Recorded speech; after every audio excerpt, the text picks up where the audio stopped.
Isaiah chapter 37. And it came to pass, when King Hezekiah heard it, that he rent his clothes and covered himself with sackcloth, and went into the house of the Lord.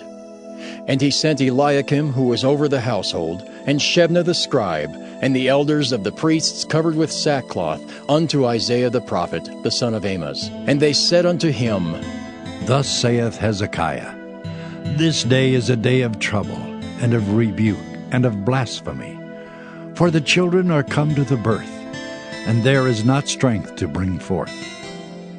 It may be the Lord thy God will hear the words of Rabshakeh, whom the king of Assyria his master hath sent to reproach the living God, and will reprove the words which the Lord thy God hath heard. Wherefore lift up thy prayer for the remnant that is left.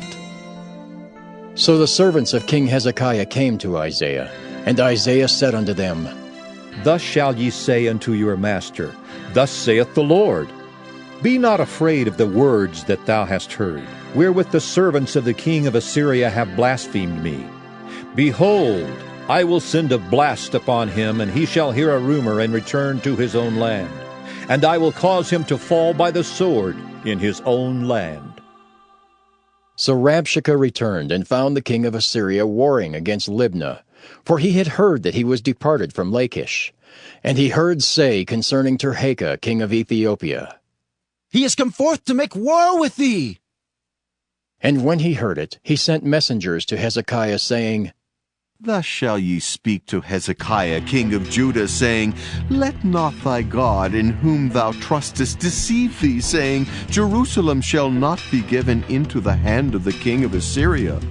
Behold, thou hast heard what the kings of Assyria have done to all lands by destroying them utterly, and shalt thou be delivered?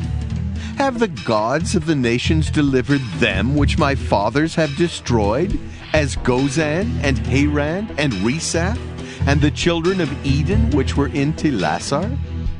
Where is the king of Hamath, and the king of Arphad, and the king of the city of Sepharvaim, Hena, and Iva?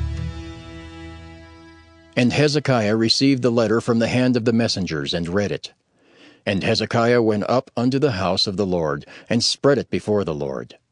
And Hezekiah prayed unto the Lord, saying, O Lord of hosts, God of Israel, that dwellest between the cherubims, Thou art the God, even thou alone, of all the kingdoms of the earth. Thou hast made heaven and earth. Incline thine ear, O Lord, and hear. Open thine eyes, O Lord, and see, and hear all the words of Sennacherib, which hath sent to reproach the living God. Of a truth, Lord, the kings of Assyria have laid waste all the nations and their countries, and have cast their gods into the fire, for they were no gods, but the work of men's hands, wood and stone. Therefore they have destroyed them. Now therefore, O Lord our God, save us from his hand, that all the kingdoms of the earth may know that thou art the Lord, even thou only. Then Isaiah the son of Amoz sent unto Hezekiah, saying, Thus saith the Lord God of Israel, Whereas thou hast prayed to me against Sennacherib king of Assyria, this is the word which the Lord hath spoken concerning him. The virgin, the daughter of Zion, hath despised thee, and laughed thee to scorn. The daughter of Jerusalem hath shaken her head at thee. Whom hast thou reproached and blasphemed? And against whom hast thou exalted thy voice, and lifted up thine eyes on high? Even against the Holy One of Israel.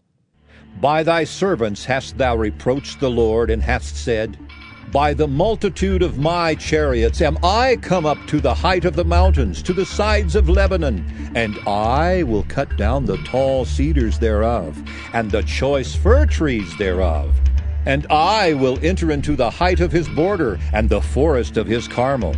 I have digged and drunk water, and with the sole of my feet have I dried up all the rivers of the besieged places.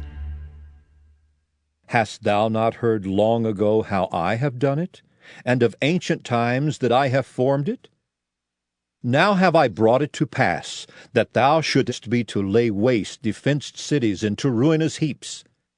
Therefore their inhabitants were of small power. They were dismayed and confounded.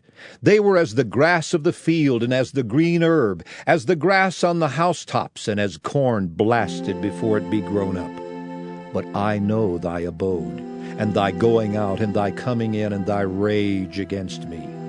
Because thy rage against me, and thy tumult is come up into mine ears, therefore will I put my hook in thy nose, and my bridle in thy lips, and I will turn thee back by the way by which thou camest.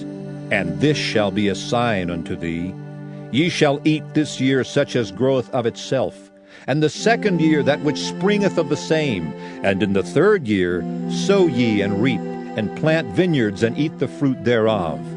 And the remnant that is escaped of the house of Judah shall again take root downward and bear fruit upward. For out of Jerusalem shall go forth a remnant, and they that escape out of Mount Zion. The zeal of the Lord of hosts shall do this. Therefore thus saith the Lord concerning the king of Assyria, He shall not come into this city, nor shoot an arrow there, nor come before it with shields, nor cast a bank against it. By the way that he came, by the same shall he return, and shall not come into this city, saith the Lord. For I will defend this city to save it for mine own sake, and for my servant David's sake. Then the angel of the Lord went forth, and smote in the camp of the Assyrians 185,000. And when they arose early in the morning, behold, they were all dead corpses. So Sennacherib king of Assyria departed, and went and returned and dwelt at Nineveh. And it came to pass, as he was worshipping in the house of Nisroch his god, that Adremelech and Sharezer his sons smote him with the sword, and they escaped into the land of Armenia. And Esarhaddon his son reigned in his stead.